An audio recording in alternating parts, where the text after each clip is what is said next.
नमस्कार दोस्तों, हिंदी भाषा यूट्यूब चैनल पर आपका स्वागत है। दोस्तों, आज हम करने वाले हैं हिंदी साहित्य का इतिहास और उसमें भी हम आदिकाल से संबंधित 35 बड़े ही महत्वपूर्ण प्रश्न लेकर आए हैं। आज हम उन प्रश्नों पर चर्चा करने वाले हैं। तो आज की इस वीडियो में हमारा पहला प्रश्न है, डॉक्टर ग्रियर्सन ने अपने साहित्य इतिहास ग्रंथ में आरंभिक काल कौन सा नाम दिया है। प्रश्न सुने। डॉक्टर ग्रियर्सन ने अपने साहित्य इतिहास ग्रंथ में आरंभिक काल को कौन सा नाम दिया है। आदिकाल, प्रारंभिक काल, चारण काल, वीरगाथा काल।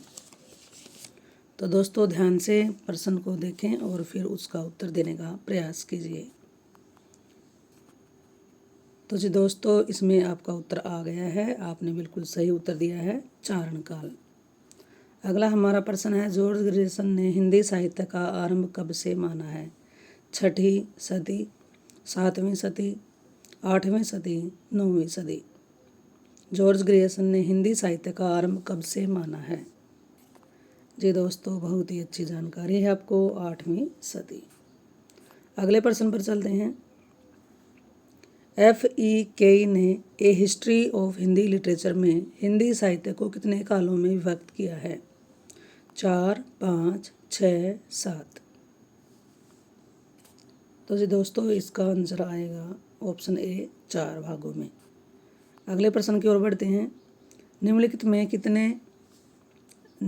में किसने हिंदी की शेषवावस्था के वृत्तों का वर्णन करने के उपरांत काल विभाजन का आधार हिंदी साहित्य में उठने वाले महत्वपूर्ण आंदोलन को बनाया है। तो ध्यान से पहले प्रश्न को समझें। हमारा प्रश्न क्या है, निम्नलिखित में से किसने हिंदी की शेषवावस्था के वृत्तों का वर्णन करने के उपरांत काल विभाजन का आधार हिंदी साहित्य में उठने वाले महत्वपूर्ण आंदोलनों को बनाया है। हमारे ऑप्शन हैं वियोगी हरि, डॉक्टर श्याम सुंदर दास, एडविन ग्रीव्स, F.E. केई। तो जी दोस्तों, बिल्कुल सही उत्तर आपका आया है, F.E. केई। नेक्स्ट प्रश्न पर चलते हैं। किस साहित्य इतिहासकार ने जनता की चित्तवृत्ति को काल विभाजन का आधार बनाया है। बहुत ही महत्वपूर्ण प्रश्न है। किस साहित्यकार ने जनता की चित्तवृत्ति को काल विभाजन का आधार बनाया है। रामचंद्र शुक्ल, हजारी प्रसाद द्विवेदी, गणपति चंद्र गुप्त, राहुल सांकृत्यायन। तो जी इसका उत्तर आप सभी दोस्तों का बिल्कुल सही आया है, रामचंद्र शुक्ल। आपकी तैयारी बड़ी ही उच्च श्रेणी की है, इसी तरह तैयारी करते रहें। आचार्य रामचंद्र शुक्ल ने अपने साहित्य इतिहास को कितने कालों में विभाजित किया है। 3, 4, 5, 6। जी दोस्तों, बिल्कुल सही उत्तर है आपका, 4 भागों में। अगला प्रश्न है, हिंदी के आदिकाल को सिद्ध सामंत युग किसने कहा है। बहुत ही इंपॉर्टेंट प्रश्न। हिंदी के आदिकाल को सिद्ध सामंत युग किसने कहा है। विश्वनाथ प्रसाद मिश्र, पंडित हजारी प्रसाद द्विवेदी, डॉक्टर रामशंकर रसाल शुक्ल, महापंडित राहुल सांकृत्यायन। तो जी इसमें आपका उत्तर आया है, सभी दोस्तों ने एक साथ दिया, ऑप्शन डी, महापंडित राहुल सांकृत्यायन ने हिंदी के आदिकाल को सिद्ध सामंत युग कहा था। अगला हमारा प्रश्न है, आदिकाल का विशद विश्लेषण करने का श्रेय क्या है। विशद विश्लेषण के बारे में बताना है आपको। विशद विश्लेषण करने का क्या श्रेय है। तो जी 2 ऑप्शन आपको नीचे दिख रहे हैं, थोड़े से छोटे छोटे शब्दों में, और 2 ऊपर। पंडित हजारी प्रसाद द्विवेदी, नंद दुलारे वाजपेयी, डॉक्टर रामकर वर्मा, अयोध्या सिंह उपाध्याय। तो जी इसमें आपका दोस्तों ने उत्तर दिया ऑप्शन ए, पंडित हजारी प्रसाद द्विवेदी, जो कि बिल्कुल सही उत्तर आप दे रहे हैं। अगला हमारा प्रश्न है, आदिकाल की सीमा अवधि है। आदिकाल की सीमा बतानी है, कितनी मानी जाती है। ऑप्शन को देखते हुए जल्दी से जल्दी उत्तर दें। जी दोस्तों, आप सभी ने एक साथ उत्तर दिया है। आपका उत्तर आया है इसमें ऑप्शन डी, 11वीं शताब्दी से 14वीं शताब्दी तक आदिकाल की सीमा अवधि मानी गई है। हिंदी साहित्य के इतिहास के आदिकाल को अपभ्रंश काल किसने कहा है। बहुत ही इंपॉर्टेंट प्रश्न है ये। हिंदी साहित्य के आदिकाल को अपभ्रंश काल किसने कहा। चंद्र शर्मा गुलेरी, प्रोफेसर वासुदेव सिंह, वियोगी हरि, राहुल सांकृत्यायन। जी दोस्तों, बहुत ही अच्छा जवाब है आपका। चंद्र शर्मा गुलेरी ने आदिकाल को अपभ्रंश काल के नाम से जाना है। आदिकाल को बीजवपन काल किसने कहा है? हजारी प्रसाद द्विवेदी, महावीर प्रसाद द्विवेदी, लक्ष्मी सागर वार्ष्णेय, राम कुमार वर्मा। आदिकाल को बीजवपन काल की संज्ञा किसने दी है? जी दोस्तों, आपका बहुत ही अच्छा प्रयास है, महावीर प्रसाद द्विवेदी जी। अगले प्रश्न पर चलते हैं। आदिकालीन साहित्य का प्रमुख रस कौन सा है? शांत है, करुण है, वीर है, हास्य है। आदिकाल का प्रमुख रस बताना है। जी दोस्तों, आदिकाल में वीर गाथात्मक रचनाएं लिखी गई हैं, तो वीर रस की प्रधानता है। आचार्य रामचंद्र शुक्ल ने आदिकाल के तृतीय प्रकरण में किसका विवेचन किया है? भक्ति काव्य का, रीति काव्य का, वीरगाथा काव्य का, आधुनिक काव्य का। दोस्तों, जल्दी से जल्दी उत्तर देने का प्रयास करें और आपका उत्तर आया है वीरगाथा काव्य का, बिल्कुल सही है। पंडित हजारी प्रसाद द्विवेदी ने भक्ति साहित्य से वास्तविक हिंदी साहित्य का आरंभ माना है, क्योंकि ऑप्शन को देखते हुए जल्दी से जल्दी उत्तर दें। पंडित हजारी प्रसाद द्विवेदी ने भक्ति साहित्य से वास्तविक हिंदी साहित्य का आरंभ माना है, क्योंकि ऑप्शन को देखें और जल्दी से जल्दी उत्तर दें। जी दोस्तों, इसका उत्तर होगा ऑप्शन डी। अगर आपने ये उत्तर दिया है तो आपका बिल्कुल सही है। अपभ्रंश आभास हिंदी भक्ति काल तक आते आते काव्य भाषा के रूप में स्थापित हो जाती है और हिंदी का स्वरूप स्पष्ट हो जाता है। अगला प्रश्न है, हिंदी का सबसे प्राचीन छंद कौन सा है? दोहा, छप्पे, बरवे, सवैया। हिंदी का सबसे प्राचीन छंद का नाम बताना है। जी दोस्तों, बिल्कुल सही उत्तर है, दोहा छंद सबसे प्राचीन छंद माना जाता है।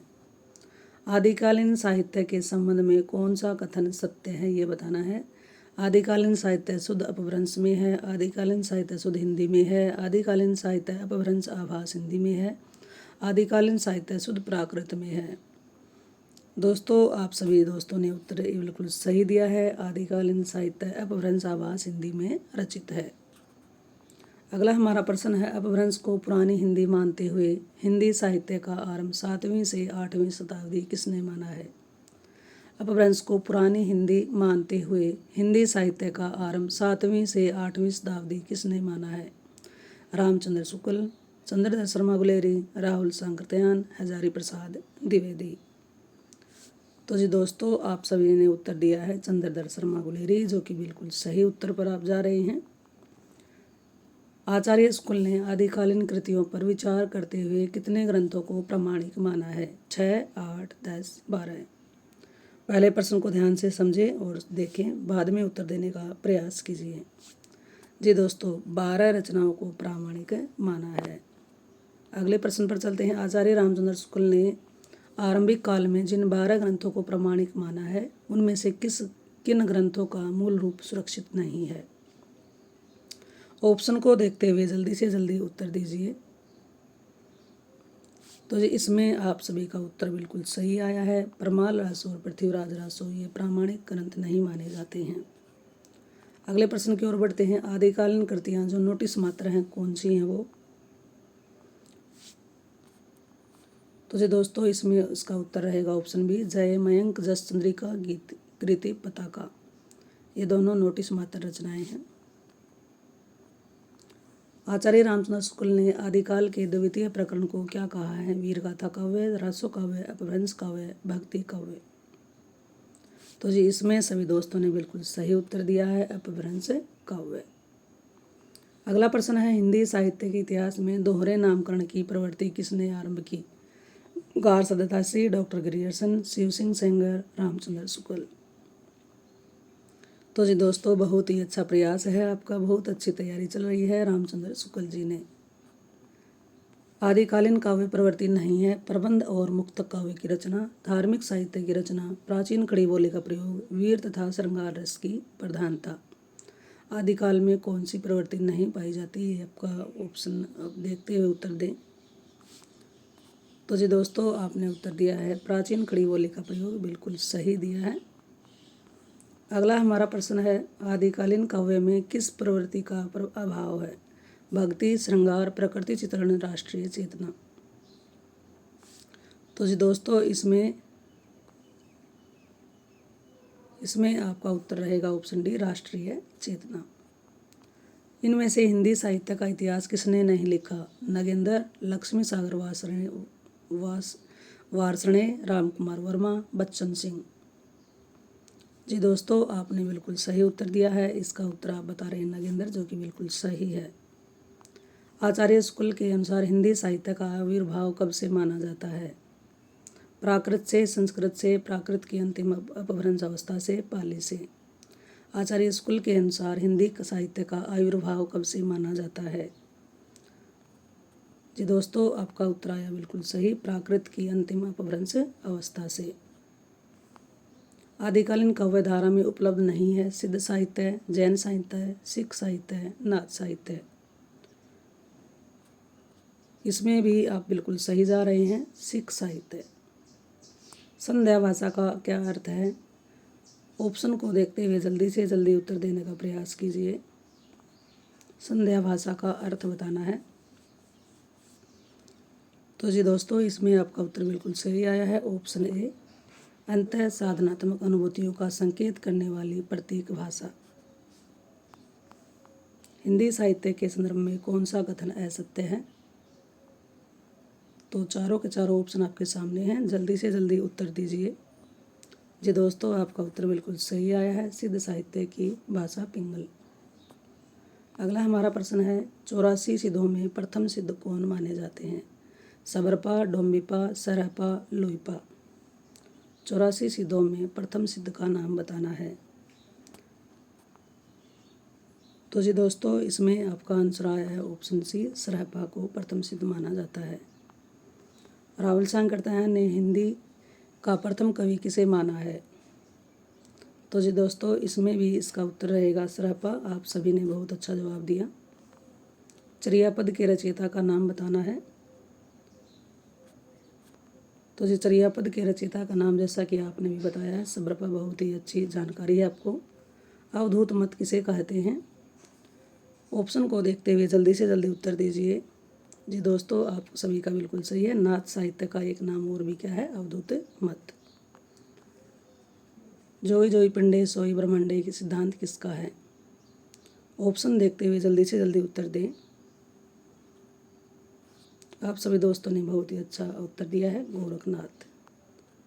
तो जी दोस्तों, ये आज हमने 35 प्रश्नों पर हम चर्चा कर चुके हैं।